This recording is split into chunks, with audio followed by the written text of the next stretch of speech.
Get down! Sniper! Maya's scream tore through the afternoon air as her body launched forward. The crowd turned, confused, as she slammed into the man at the podium with the force of a freight train. Kang Junwoo's expensive suit crumpled under her weight as they crashed onto the platform together. Crack! The rifle shot split the air where his head had been a heartbeat before. Instead, the bullet punched through Maya's shoulder, spinning her sideways. Blood sprayed across the white podium. She felt the impact. Hot, sharp, familiar, before the pain registered. Then, the world exploded. Junwoo's black Mercedes detonated in the parking area behind the stage. The shockwave threw people like rag dolls. Glass shattered. Metal shrieked. Fire bloomed orange and black against Seoul's blue sky. Secondary explosions followed. Boom! Boom! Boom! As the gas tank went up. Maya rolled off Junwoo, clutching her bleeding shoulder, her training screaming through the chaos. She scanned the rooftops, found the sniper's position. 7th floor, 3rd window, 400 meters out. Already gone. Professional. This wasn't random. Around them, people screamed and ran, but Junwoo's security wasn't running toward him. 3 of his guards raised weapons, aiming at their boss instead of protecting him. The betrayal was instant and surgical. "Boss, down!" A guard in a gray suit, older, scarred face, threw himself in front of Junwoo as the traitors opened fire. Bullets stitched across his chest. He dropped, blood pooling beneath him. Junwoo grabbed Maya with one hand, his fallen guard's pistol with the other. His face was cold, focused, deadly. This was a man who'd seen violence before. He fired twice. 2 traitors dropped. The 3rd ducked behind the podium. "Can you move?" Junwoo's English was perfect, his voice steady despite the chaos. Maya's shoulders screamed, but her legs worked. "Yeah." "Then run." They ran. Welcome to Afro-Korean Story Hub. Hey everyone, please tell us where you're watching from in the comments and don't forget to subscribe to the channel. Your support makes all the difference for us to keep creating these emotional stories. 2 more guards materialized from the fleeing crowd. Young, determined, weapons drawn. They formed a protective triangle around Junwoo, moving with practiced efficiency through the panicked masses. Maya stumbled, her vision swimming, but rough hands caught her. "Keep moving," the younger guard barked in Korean. He was barely 25, baby-faced, but hard-eyed. They reached a side street where a black SUV screeched to a stop. The driver, thin, nervous, sweating, threw open the doors. Everyone piled in. The vehicle was moving before the doors closed. "Hospital!" Maya started. "No hospitals!" Junwoo pressed his jacket against her wound, his hands firm and surprisingly gentle. "They'll be watching. Hospitals." Then I bleed out. "No, you don't." He met her eyes. "I have a doctor. Private. You'll live." Maya wanted to argue, but the blood loss was catching up. Her ears rang from the explosions. Her shoulder felt like it was on fire. She'd been shot before. Twice, both times in Afghanistan. But it never got easier. "Who are you?" she managed. "Someone who just survived an assassination attempt because of you." Junwoo's jaw was tight. "Who the hell are you?" "Nobody." The word tasted like ash. She'd spent 9 months being nobody, invisible, forgotten. One instinctive choice, and nobody was gone forever. Nobody doesn't move like you moved. Nobody doesn't spot a sniper at 400 meters and react in under 2 seconds. His eyes were dark, intelligent, missing nothing. "You're military, special operations." Maya said nothing. Passing out seemed preferable to this conversation. "Boss?" The older guard in the passenger seat turned back. His name tag read, Sangmin. "We've got 3 cars following, 2 blocks back." "Daijung's people?" "Has to be. Nobody else moves this fast." Junwoo's expression went colder than Seoul in winter. Lose them. The driver, tag reading Hyun-woo, nodded and floored it. The SUV surged forward, weaving through traffic with reckless precision. Maya gripped the seat, her wounded shoulder protesting every sharp turn. Behind them, the pursuit vehicles matched their speed. Professional drivers, not random gang members. "They're boxed us in," Sang-min reported. "Two cars flanking, one behind. They're going to force us into the industrial district." "Then we give them what they want." Jun-woo checked his pistol's magazine. "But not the way they expect." "Maya," he looked at her. "Can you shoot? Can I breathe?" She held out her good hand. "Gun." He passed her a spare pistol from the center console. Glock 19. Familiar weight. 17 rounds. She checked the chamber by muscle memory, her hand steady despite the pain and blood loss. "You're insane," she said. "Probably," he almost smiled. "But you jumped in front of a bullet for a stranger. Who's really insane here?" Fair point. The industrial district rose around them. Warehouses, shipping containers, empty lots. Perfect for an ambush. The pursuit cars closed in, forming a tight triangle. They wanted this finished quickly. "On my mark, hard right into that alley," Jun-woo ordered. "We turn this into close quarters, neutralize their numbers advantage." Hyun-woo's hands whitened on the steering wheel. "Boss, that's... Do it!" "Mark!" Jun-woo barked. The SUV screamed right, tires shrieking. They flew into a narrow alley between two warehouses. The pursuit cars followed, but the tight space forced them single file. The advantage shifted instantly. "Stop! Everyone out! Defensive! Positions!" They exploded from the vehicle. Sang-min and the young guard, name tag K.I. Jun, took cover behind dumpsters. Hyun-woo stayed with the SUV, using it as a barrier. Maya pressed against the warehouse wall, her pistol up despite her shaking arm. Jun-woo moved like water, smooth and certain, positioning himself with clear sight lines down the alley. The first pursuit car rounded the corner fast. Sang-min opened fire, controlled bursts that shattered the windshield. The car swerved, crashed into the alley wall. Doors flew open. 4 men emerged, armed with submachine guns. The gunfight was brief and brutal. Maya dropped 2 with headshots before her shoulder gave out. Jun-woo moved in sync with his guards, their coordination speaking to years of working together. Ki-jun took a round to the leg, but kept firing. The attackers fell one by one. The second pursuit car screeched to a stop at the alley entrance. The driver saw the carnage and made the smart choice. Reversed out fast. "Let them go," Jun-woo ordered. "We need at least one survivor to report back." Maya slid down the wall, her vision tunneling. She'd used too much adrenaline, lost too much blood. The pistol slipped from her fingers. Jun-woo was there instantly, catching her before she hit the ground. "Stay with me. You don't get to die now." "Everyone I save dies," Maya whispered. The words came from somewhere deep and dark. "You should leave me here." "Not happening." He lifted her easily. She was lighter than she should be. 9 months on the streets, burning away everything except bone and determination. "Hyun-woo, drive. Sang-min, call Dr. Han. Tell him we're coming in hot and I need a surgeon, not a medic." The world blurred into fragments. Movement. Voices in Korean she couldn't follow. Pain that came in waves. And through it all, Jun-woo's voice, steady and certain. "You saved my life. I don't let debts like that go unpaid. So you're going to live. That's not a request. It's an order."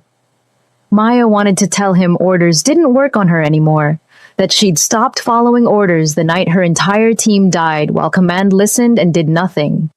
That surviving was the worst punishment the universe could devise. But consciousness slipped away before she could form the words, dragging her down into darkness that smelled like blood and desert sand and betrayal. Maya woke to white walls and the steady beep of medical equipment. For one disorienting moment, she was back in Germany, in the military hospital after Afghanistan. waking to learn she was the only survivor, that Marcus and her entire team were dead, that she'd failed everyone who mattered. Then the pain in her shoulder reminded her this was different. Seoul, not Germany. A different survival. A different failure. You're awake. The voice was older, measured, calm. A man in his 60s stood beside her bed, checking an IV. Drip. His hair was silver, his hands steady. Everything about him said doctor. I'm Dr. Han.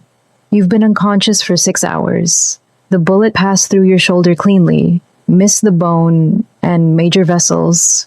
You're lucky. Lucky. The word tasted wrong. Lucky people didn't watch their teams die. Lucky people didn't spend 9 months living under bridges in foreign cities. Comparatively speaking, Dr. Han's expression was knowing. You've been shot before, twice judging by the scar tissue, and you have shrapnel marks consistent with IED exposure, burns from white phosphorus on your lower back, knife wounds on your ribs. You've seen combat, extensive combat. Maya said nothing. Her scars were a map of failures she didn't want to read. Mr. Kang is very interested in who you are. Where is he? Dealing with the aftermath of today's events. Half his organization just tried to kill him. That requires attention. Dr. Han adjusted her IV. But he left orders. You're to be protected, fed, healed, given whatever you need. I need to leave. That's not an option. The assassination attempt is all over the news. Your face is on every channel. Mysterious woman saves business leader. You're visible now. Whatever you were running from, it knows where you are. The words hit like a physical blow. 9 months of carefully constructed invisibility destroyed in 2 seconds of instinct. She'd saved a stranger and signed her own death warrant. There are worse things than dying, Maya said quietly. I'm aware. Dr. Han's eyes were sad, ancient. I've been Mr. Kang's physician for 20 years. I've seen things that would make most people question their faith in humanity, but I've also seen him grow from his father's brutal legacy into something better. He's trying to reform his organization, make it less violent, more ethical. Ethics don't exist in his world. Perhaps not, but the attempt matters. Dr. Han moved toward the door. He'll want to speak with you. I suggest you decide what you're willing to tell him, and what you need to keep buried. He left her alone with the beeping machines and her screaming thoughts. The room was expensive, private clinic, not hospital.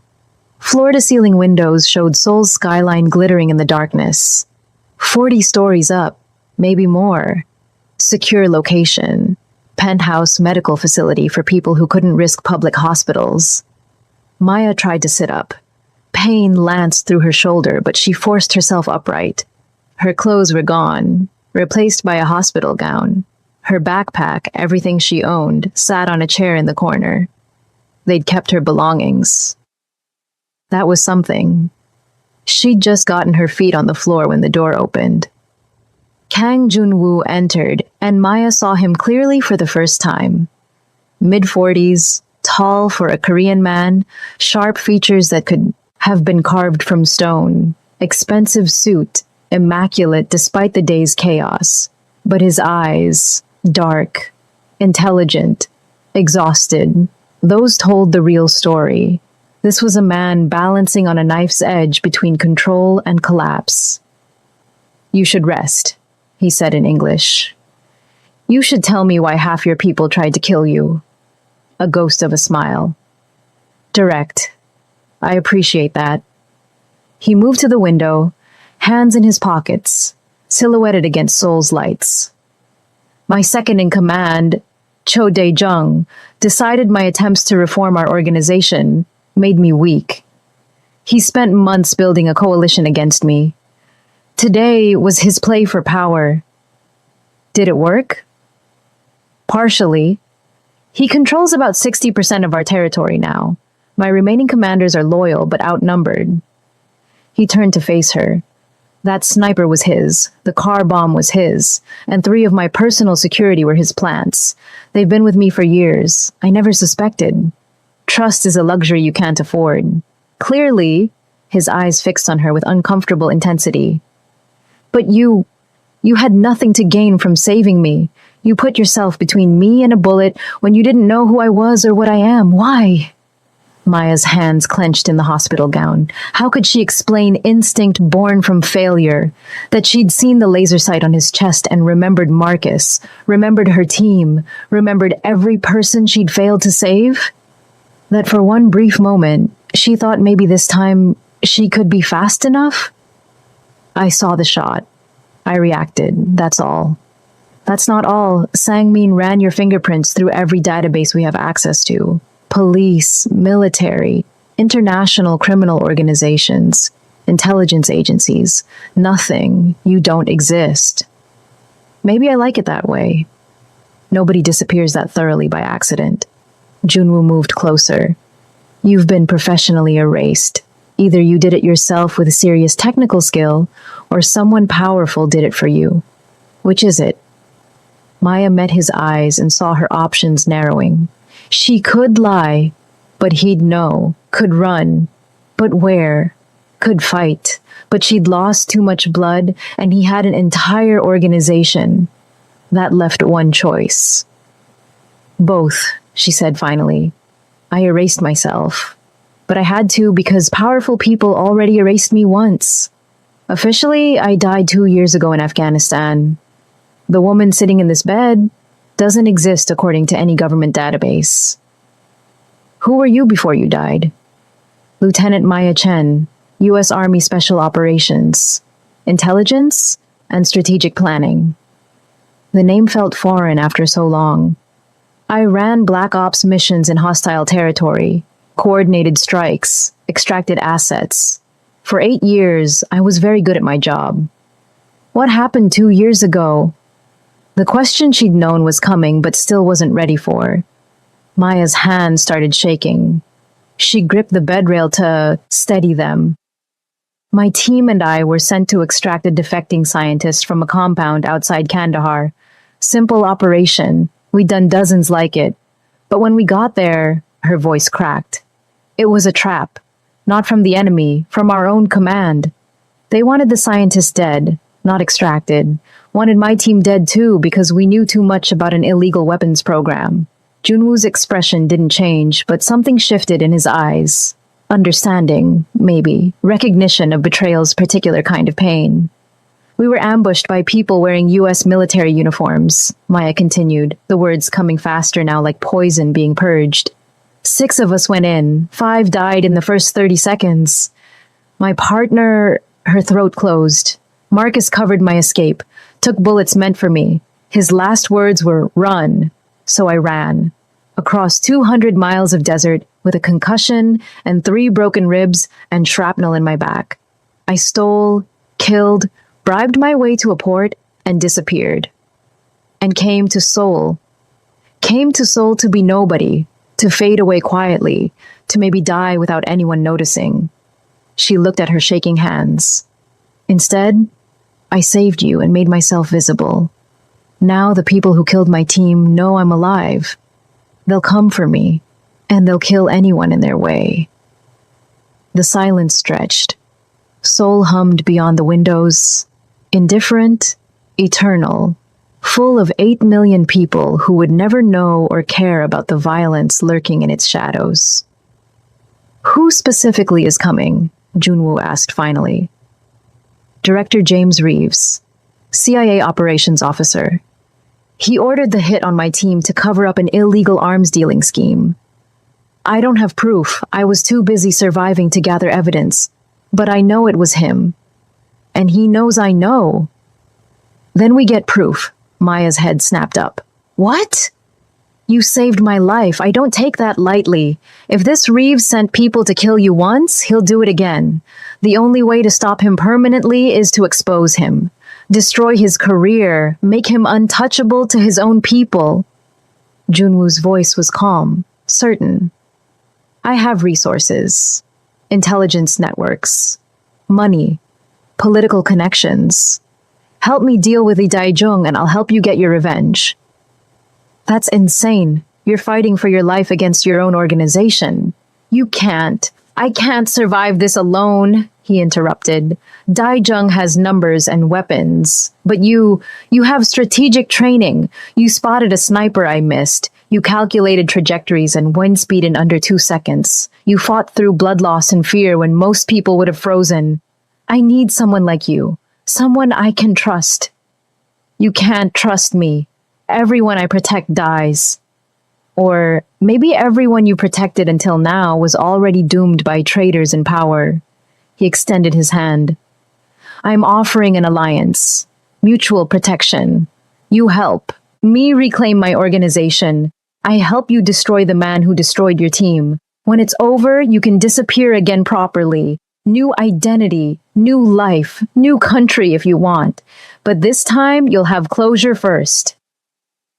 The door burst open. Sang-min rushed in, phone pressed to his ear, his face grim. Boss, we have a problem. Daijung's calling a meeting of all territory commanders. Tomorrow night, he's forcing them to publicly declare loyalty. Anyone who doesn't show is assumed to be against him. That's aggressive, Maya said. Smart though, makes fence-sitters commit. Sang-min looked at her like she'd grown a second head. Boss, we can't attend. It's a trap. Of course it's a trap, Junwoo replied. But if we don't show, we look weak, scared. That loses us the commanders who are still undecided. If we do show, we're outnumbered 10-1 in enemy territory. Maya's tactical mind was already working despite her exhaustion. Then you don't show. You make him come to you. Both men turned to her. He's forcing a public declaration because he wants to look strong. But the assassination failed. Publicly. That makes him look sloppy. Use it. She swung her legs off the bed, ignoring the pain.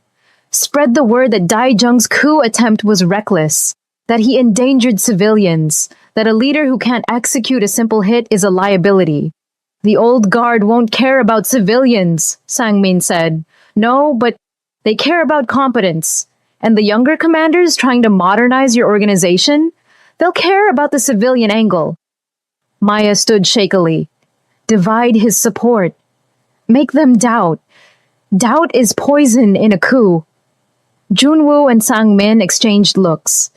Some silent communication passed between them. Who are you really? Sang-min asked, his voice suspicious but impressed. Someone who used to plan operations for people far more dangerous than your boss. Maya met his eyes. Do you want to survive this or not? She's right, Junwoo said. We turn this into a psychological operation. Hit Daijung's reputation before we hit his forces. And if that doesn't work, Sang-min pressed, then we hit his money, his weapons, his communications. Make him weak before we confront him directly. Maya's shoulder throbbed, but her mind was clear for the first time in months. Quick wars favor the aggressor. Drawn-out campaigns favor the prepared. You're prepared. He's aggressive. Use that. Sang-min looked at Junwoo. Boss, I don't like this. We don't know her. She could be. She took a bullet for me. That's more loyalty than 3 of my personal guards showed. Junwoo's voice carried absolute authority. She stays. She advises. We implement her strategy. And if... Alarms shrieked through the building. Red lights flashed. Sang-min grabbed his phone. North perimeter breach. 3 vehicles. Armed. They're coming fast. Maya's blood turned to ice. How did they find us so quickly? Daejung's not waiting, Junwoo said grimly. He looked at Maya. Can you move? Can I breathe? Then we move! Now! They evacuated in controlled chaos. Kijun appeared with tactical vests and weapons. Maya took a pistol despite her shaking hands, muscle memory overriding pain. Her shoulder screamed, but adrenaline drowned it out. The building shook. Explosion from below. They'd breached the ground floor. Stairwell, Junwoo ordered. We go down and out. They expect us to go up to the roof. Boss, they'll have the roof covered, air support, drones, the works. We go down and disappear into the street. He looked at Maya. Can you run? I'll keep up or die trying. Let's avoid the dying part. They hit the stairwell, moving fast. 8 of them. Junwoo, Maya, Sangmin, Kijun, Dr. Han, and 3 more guards whose names Maya hadn't learned. All armed, all quiet. Gunfire echoed from below. Daijung's forces were clearing floors systematically. 20th floor, Sangmin whispered. We exit there. Service corridor to parking garage. Vehicles waiting. They descended in controlled silence. Maya's training took over, watching angles, checking 6, moving in formation without being told. The others noticed, adjusting their positions to complement hers instinctively. 19th floor, 18th, the gunfire grew closer. 17th floor landing, the door burst open. 4 attackers rushed through. Maya dropped the first one before her conscious mind registered the threat. Training, pure and instinctive. The second fell to Junwoo's precise double tap. Kijun took the third. The fourth got a burst off before Sangmin put him down. Dr. Han gasped, stumbling. Blood bloomed on his shoulder. Keep moving, he said through gritted teeth. It's through and through. They hit the 20th floor at a dead run. The service corridor was narrow, industrial, perfect for defense. They sprinted toward the parking garage entrance. Behind them, doors crashed open, shouts in Korean, boots pounding. Almost there, Sangmin started. The parking garage doors exploded inward. More attackers, coming from both sides. They were boxed in. Crossfire! Maya screamed. Cover! Everyone dove. Bullets chewed through the corridor. One of the unnamed guards took rounds to the chest, his vest catching them but the impact throwing him back. He didn't get up. Maya fired around the corner, dropping 2 attackers. Her shoulder was bleeding again, the stitches torn. She didn't care. This was familiar. The chaos, the fear, the clarity that came from fighting for your life. Junwoo moved beside her, their positioning instinctive and coordinated. He'd fire, she'd cover, she'd reload, he'd suppress. 2 people who'd met hours ago, fighting like they'd trained together for years. Boss! Kijun appeared from a side corridor Maya hadn't seen. This way. Service elevator. They ran. More gunfire. More chaos. The elevator was small, industrial, barely fit everyone. They crammed in, weapons pointed at the closing doors. The last thing Maya saw before the door sealed was a dozen attackers rushing the corridor. They'll cut the power, Sangmin started. Already did, Kijun said. This elevator runs on backup generator, independent system. We'll make it. The elevator descended in tense silence, everyone breathing hard. Dr. Han being tended by one of the guards. Blood on everyone. Maya's legs started shaking. The adrenaline was fading, leaving behind pain and exhaustion and the crushing weight of survival. Junwoo caught her as she swayed. Almost there. How many of these near-death experiences do you have per week? Her voice sounded far away. Recently, too many. His arm around her was steady, strong. But I'm starting to think having you around might improve my survival rate. The elevator opened to an underground parking garage. 2 SUVs waited, engines running. They piled in, and the vehicles were moving before the doors closed. Behind them, explosions. Daijung's people were destroying the building, eliminating evidence and any wounded left behind. Where are we going? Maya asked. Safe house number 7, Junwoo replied. Remote location, better defenses. Daijung doesn't know about it. You hope he doesn't know. I hope a lot of things lately. Hope hasn't been particularly reliable. The SUVs merged into Seoul traffic. 2 more anonymous vehicles among millions. Behind them, sirens wailed. The building they'd escaped burned against the night sky. Somewhere in the city, Daijung was planning his next move. Somewhere farther away, Director Reeves was learning Maya Chen was alive. and beside her, Kang Junwoo sat in focused silence, a dangerous man who just lost everything except a handful of loyal soldiers and a homeless American woman who jumped in front of a bullet for him. "This is insane," Maya whispered. "Yes," Junwoo agreed, "but you're out of options, and I need someone I can trust. Seems like insanity might be our best play." She wanted to argue, wanted to tell him this would end badly because everything in her life ended badly, wanted to run before more people died because of her. But she was so tired of running, so tired of surviving alone, so tired of being nobody. "Fine," she said, "but when this goes wrong, and it will go wrong, don't say I didn't warn you." "Fair enough." He extended his hand. "Welcome to the worst decision you'll ever make." Maya hesitated, then shook his hand. His grip was warm, certain, anchoring her to this moment and this choice. "I've made worse decisions," she said. "Trust me." The SUVs drove through Seoul's rain-slicked streets, the city lights blurring into streaks of neon and shadow. Maya's head rested against the window, exhaustion pulling her toward unconsciousness despite the adrenaline still coursing through her system. Beside her, Junwoo was on his phone, speaking rapid Korean to someone, coordinates, security protocols, things Maya's tired brain couldn't process. Sangmin turned from the passenger seat. "Boss, we're getting reports. Daijung's people are spreading the word. They're claiming you're dead, that the building collapse killed you." "Good," Junwoo said. "Let them think that. Buys us time." "There's something else." Sangmin's face was grim. "We intercepted communications. Someone else is asking about the woman who saved you. Not Daijung's people. Foreign accent. American." Maya's blood turned to ice. "How long ago?" 20 minutes, they were asking our street informants, offering money for information about a homeless American woman, late 20s, military bearing, combat scars. "They're already here." Maya's voice came out hollow.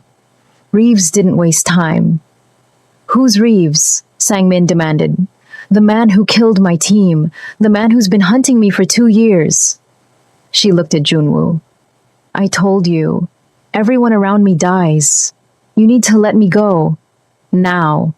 Before they find me and kill everyone protecting me." "No." "Junwoo?" I said no. His voice was steel. "We're in this together now. You saved my life.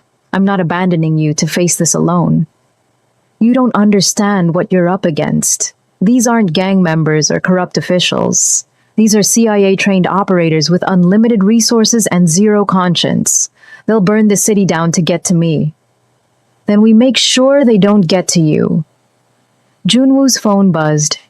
He glanced at it, and his expression shifted, something between surprise and concern. "What?" Maya asked. "Text from an unknown number." He showed her the screen. The message was in English. "Lieutenant Chen, we know you're alive. We know you're with Kang. Surrender yourself by midnight or we start killing his people. 1 every hour until you comply. This is your only warning. Blackbird." Below the text was a photo. Ki-jun, the young guard who'd helped them escape, tied to a chair in what looked like an abandoned warehouse.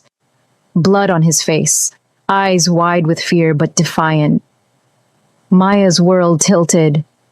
No, when did they— "He went to check the perimeter when we arrived," Sangmin said, his voice tight with rage and guilt. "He should have reported back 5 minutes ago. I thought he was just being thorough." "They took him." Maya's hand started shaking. "They took him to get to me." "Who the hell is— Blackbird?" Junwoo demanded. Maya's face had gone white. "Agent Sarah Chen. She was on my team in Afghanistan. She was there the night everyone died. I thought—" Her voice cracked. "I thought she was killed with the others. But if she's alive, if she's working for Reeves, then she's the one who betrayed you," Junwoo finished. "She knows everything. How I think, how I fight, how I plan." Maya looked at the photo of Ki-jun, guilt crushing her chest. She'll kill him. She'll kill all of you. Because of me. Another text arrived. This time, a video. 10 seconds long. Agent Chen, Asian American, early 30s, cold eyes, standing beside Ki-jun. She spoke directly to the camera, her voice flat and professional. Hello, Lieutenant. Long time no see. I'm disappointed you didn't die quietly like you were supposed to. Now I have to clean up this mess personally. She grabbed Ki-jun's hair, yanking his head back. He didn't scream. You have 7 hours until midnight. Come alone. Any tricks, any backup, any sign of Kang's people, and this boy dies. Then we start on the others. Your choice, Maya. Save yourself or watch everyone around you die.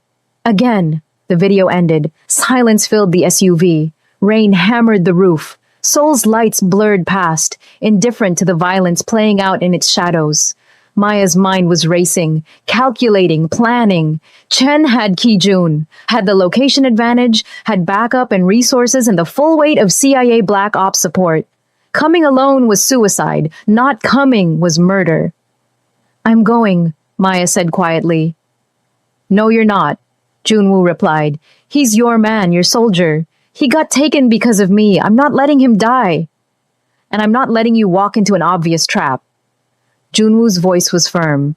We have 7 hours. We use them. We plan. His phone rang, unknown number. He answered on speaker. Agent Chen's voice filled the vehicle, cold and amused. Hello, Mr. Kang? I hope you're not planning anything stupid. See, I know how you criminals think. You're going to try to rescue your man, mount some dramatic assault, play hero. A pause. But I'm not alone. And I'm not just threatening one life. Another photo arrived. This time, it showed 3 people bound and gagged in what looked like the same warehouse. Maya didn't recognize them, but Junwoo's face went rigid. The Kim family, he said hoarsely. Territory commanders, loyal to me. That's right, Chen continued. I've been busy tonight, rounding up your supporters, making sure Lieutenant Chen understands the stakes. She comes alone. They all live. She doesn't. Or you interfere, and I start executing them one by one. And Mr. Kang, I'll make sure you watch every single death. Consider it payback for harboring a traitor. I'm not a traitor, Maya said, her voice shaking with rage. Reeves is the traitor. He killed my team to cover up an illegal arms deal. I'm the only one who knows the truth. Is that what you tell yourself? Chen's laugh was bitter. You ran, Maya. While Marcus and the others died, you ran. Some soldier you were. Some partner. I ran because Marcus told me to. He died covering my escape. He died because you failed to secure the perimeter. Because your intel was wrong. Because you got them all killed. Chen's voice turned ice cold. And now you're going to get these people killed too. Unless you do the right thing for once in your miserable life and surrender. The line went dead. Maya stared at the phone, her entire body shaking. Every word Chen said was a knife twisting in old wounds. Maybe she was right. Maybe everyone did die because of Maya's failures. Maybe surrendering was the only way to... No, Junwoo said firmly. He turned to face her. Whatever you're thinking, no. This is manipulation. Psychological warfare. She's trying to break you before you even arrive. She's right, though. Everyone I try to save dies. Marcus, my team, and now Kaijun and the Kims will die because I saved you. Tears burned her eyes. I should surrender. It's not the only option. Junwoo grabbed her shoulders, forcing her to look at him. You're trained for this. You've run operations against worse odds, so we plan. We strategize. We use these 7 hours to figure out where she's holding them and how to extract them. You can't extract hostages from a CIA Black Ops team? Maybe I can't, but you can. His eyes burned with certainty. You were one of them. You know their protocols, their weaknesses, their blind spots. We use that. Sangmin spoke up from the front. Boss is right. This Chen woman is arrogant. She thinks she has all the advantages. But she doesn't know what we're capable of. Doesn't know that we've been fighting gang wars in this city longer than she's been an operator. And she definitely doesn't know what happens when you back a wounded animal into a corner, Junwoo added. We fight. Together. We save Kajun and the Kims, and then we make Chen regret ever coming to Seoul. Maya wanted to believe him, wanted to think there was a way out of this that didn't end in more death. But experience had taught her that hope was just delayed disappointment. We have 7 hours, she said quietly. That's not enough time to... Her words cut off as the SUV's windshield exploded. Bullets ripped through the interior. The driver slumped forward, dead instantly. The vehicle swerved wildly, tires screaming. Sang-min grabbed the wheel from the passenger seat, trying to control the careening SUV. Ambush! We're under fire! Maya's training kicked in. She identified the attack pattern in seconds. Multiple shooters, elevated positions, coordinated suppression fire, professional setup. Second wave! She screamed. They're not waiting for midnight! More bullets. The rear window shattered. One of the guards in the back seat took rounds to the chest, his body armor catching them, but the impact rendering him unconscious. Junwoo returned fire through the broken windshield, his face a mask of cold fury. They want you alive, Maya? That means we can use... An explosion rocked the SUV. The vehicle flipped, tumbling end over end. Metal shrieked, glass flew, bodies slammed against surfaces. The world became chaos and pain and the terrible certainty of impact.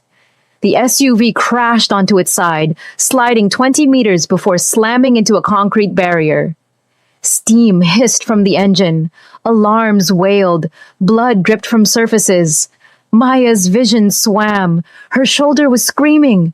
Something warm ran down her face. Blood from a head wound. Beside her, Junwoo was moving, struggling with his seatbelt, his face cut and bleeding, but his eyes alert.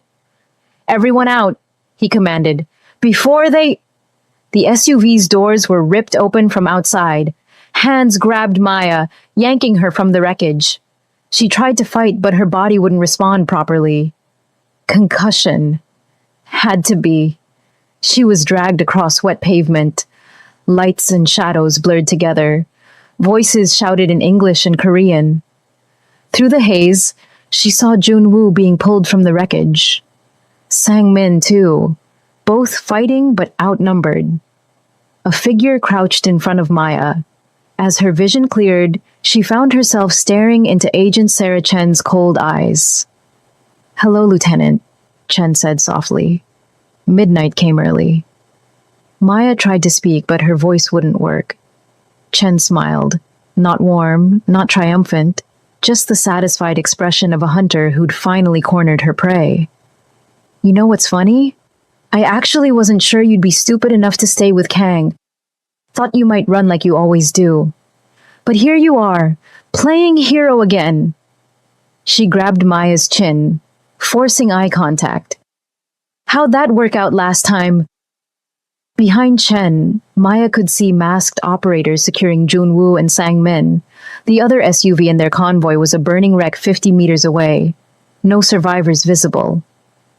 I'm taking you to a black site, Chen continued conversationally. Somewhere very private, very quiet, where we can have a long conversation about what you know and who you've told. Then, when Director Reeves is satisfied you haven't compromised his operations, you'll have a tragic accident. Very sad. Very final.